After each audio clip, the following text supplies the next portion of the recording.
Welcome back to the Toppy Blues, your source for all things Everton. I'm Connor Williams, joined by James Pendleton from the Babbling Blues, and we'll be discussing the Anthony Gordon saga. Looks like he's off. Talk me through this, James. It's been a mad couple of days for Anthony Gordon in this saga, hasn't it? Yeah, it's been a mad couple of days, hasn't it? All over the club, like literally every part of it's been bizarre. Even like Douglas Ferguson getting the Forest Green job today, just stuff coming out of absolutely nowhere. Every time I go on Twitter, it's like a meltdown. So yeah, I mean, I think it's been a really strange period for Anthony Gordon because he had all this interest in the summer, and then we didn't take any of the bids that came in supposedly from Chelsea. Yeah, I mean obviously as I say he didn't go in the summer, and I remember he got quite a lot of stick for not going. I found it really strange because I felt like we probably wanted to keep a hold of him. We just lost Charlton. Calvert-Lewin was injured. He played up front the first two or three games of the season. I found it really strange he was getting stick. And then he scored a couple of goals. He was doing well at the start of the season, and then he seemed to just slowly drift off the team. We had a good period. He played a little bit in that. We had a bad period. He played a bit in that. And then since he's come back from Christmas, I just think he's been such an easy target. I found it really strange, and then it all culminated in the stuff outside his car after Southampton. He obviously gave away the free kick, which was obviously very poor, but that seems to just accelerated this not hatred, obviously, but like this real dislike for him. And then it got to a point where I don't believe him that he wants to go and that he wants to leave, but obviously not coming in for training, not telling the club, not having the club's blessing. If those things are all true, then it's obviously a disgrace and it's not correct. I think the club would, realistically speaking, I know they always want to put on a front and say they want to keep the best players, but I think we all probably know that he's not one of those players anymore. He hasn't really progressed in the last 6, 8, 10 months, whatever it is. He's sort of stagnated, and the fact that he couldn't get into our team probably says a lot. But I think he'll be a good player somewhere else. So I think the club will probably be quite happy to move him on, get some good money for a young player for a change. But it's just a real shame how sour it's gotten, I think. Yeah, it does. It has the whole like from both side, from every side. It just has this horrible feeling of a really messy breakup, doesn't it? Where all parties have got to take a little bit of responsibility. Because when I first saw it, I was like, well, I'm not surprised he wants to leave. The club's a mess. I think it's fair to say that. And then the fans kicking his car, sort of blocking his car in the other week. I thought that's not going to help the situation. When I saw he wanted to go, I was like, yeah, I'd probably want to leave as well, to be completely honest. But then obviously the sort of down in tools, not wanting to go to training. Um, it's got to the point now where I don't think Everton are in a position where they can't not sell him. Are they? Just like imagine we don't sell him. He plays against Arsenal. We lose. He's isn't he? Surely he's going to be the first one singled out. There's so much animosity now. It seems. Is it one of those where Everton have just got to sell him and just try and get the best price for him? Yeah, I think so, absolutely. I mean, I think they're probably just thinking because they're negotiating with Newcastle, they've got a lot of money.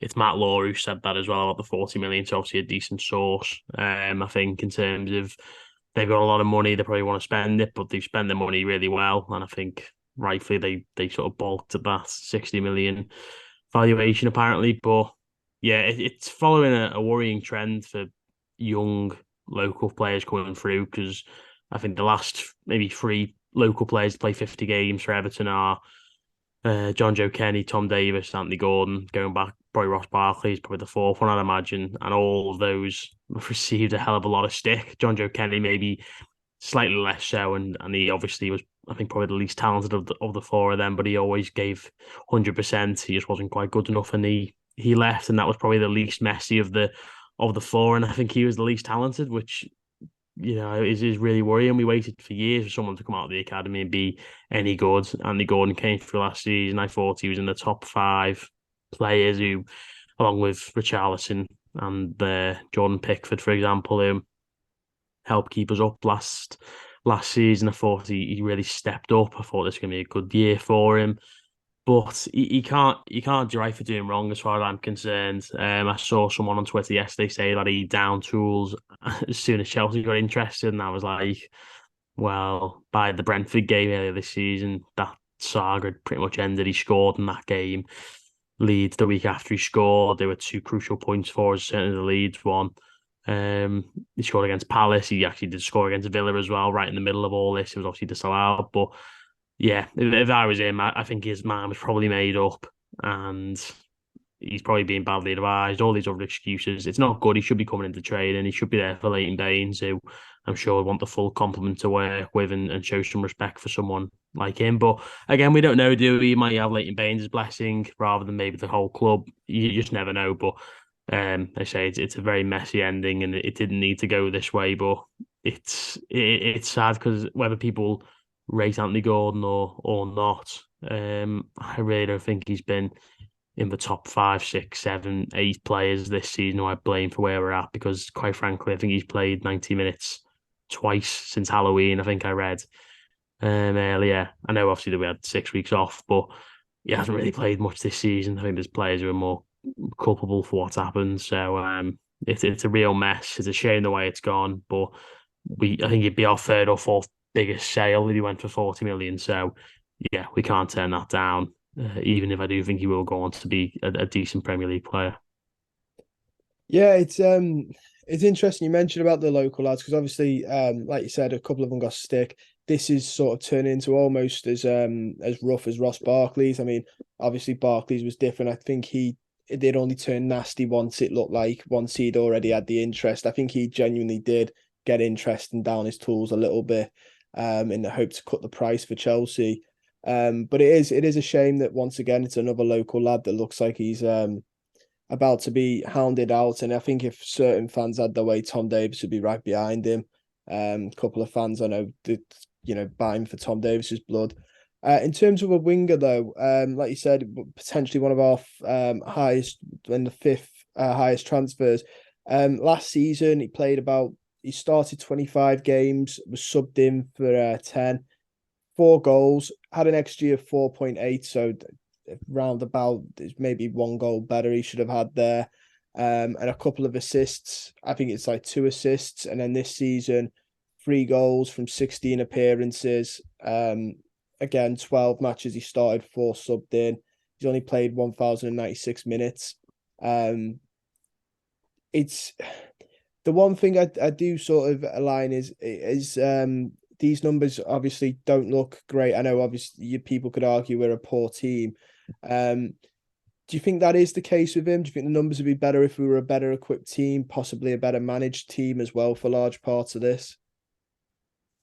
Yeah, I mean the proof will be in the pudding, won't it, when he goes to Newcastle? It's interesting because obviously I think Almiron's playing on the right, so I don't know what's going to happen there. I think Willock sort of playing on like a floating role on the left with Joel Linton, so I don't really know where he fits in, turning off from the start anyway. When he's there, I mean, yeah, you look at that, you say he scored 4 goals last season. One of them was the Richarlison shot, which hit his foot and went in against Leeds, obviously. So, um, in some ways, his match last season, Sykes has scored 3 goals, and as I say, that one was very fortunate to be given to him. But yeah, you say that he played 35 games last season, starting 25 of them. He really stepped up last year, which is just another shame. But it's frustrating because I think there was fans outside of Ellis Simms' car after Southampton.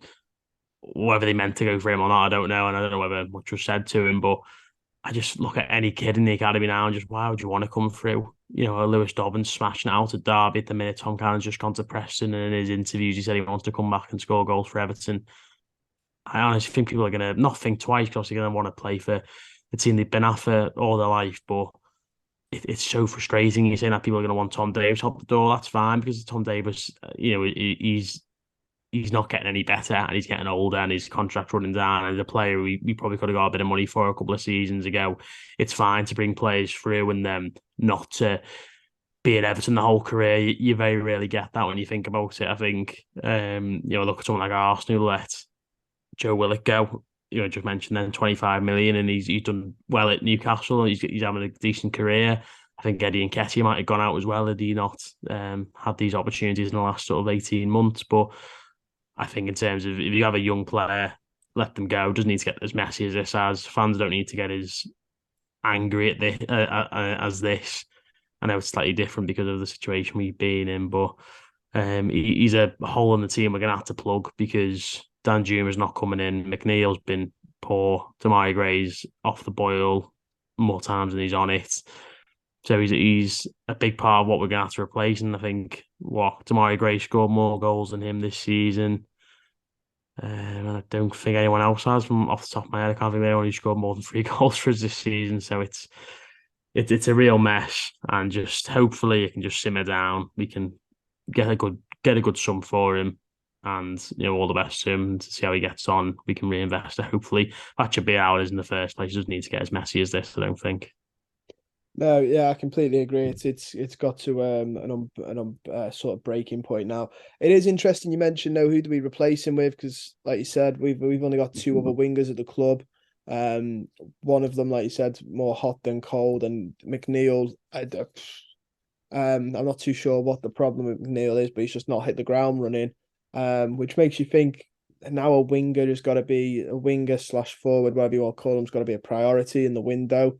Only 4 days left of it, and no manager either, which never helps in the middle of a window. It's looking a bit bleak, isn't it? I mean, I could argue that maybe that's why the club want to keep Old, but unfortunately, it's got that ugly now. I think the club might need to move on very quickly, and one of them is going to have to be the appointment. But saying that, I don't know who we go for because it looks like most of our targets are getting picked up. I know Sulemana, they rejected a bid the other day from somebody, so he's still available. And I think the bid was only like 20 million. So if you think we're selling Gordon for around double that, potentially he's one. But again, young lad. So yeah, do you see us getting a winger in potentially by the end of the window, or do you think we're going to end up going with just two? Yeah, I mean, we can't do two, can we? I mean, I think I mentioned Lewis Dobbins doing really well now in the derby. I don't know whether there's a recall there, but he's definitely not good enough to make the step up yet. And that's the last thing we want to be doing. Don't think anyone else from the academy is really coming through in that position either, which means that that's another avenue closed. Alanga's still at United didn't actually start last night. He came on right at the end. Maybe he's an option. I'd be fine with him coming in on loan. Obviously, you mentioned the lad from Rennes, but if they're rejecting money bids, I don't know why they'd accept it a loan unless it was a loan to buy. I've just seen Arnautovic as another link there with him. Obviously, he's a more striker these days, I think. But yeah, it's just such a mess. It's just such a mess, and this is why I remember speaking with you after Bournemouth, and this is why I was sort of saying, that was the first point where I pulled the trigger on Lampard. That was before the World Cup, and he's waiting until there's so many days left of the window. It's just he did it last year as well with Benitez. It's just shocking. I mean, who is sanctioning any deal for Anthony Gordon? Because okay, it may well be Kevin Farwell, or Sean Dyche. Yeah, they may well want to work with Anthony Gordon. So yeah, I'm not saying he's a deal breaker, but it's ridiculous. And the Dan Juma deal, to be fair, it doesn't sound like it was 100% the club's fault, but you got to have someone lined up to replace them in the first place. Obviously, one of the lads we were linked to went to Bournemouth already.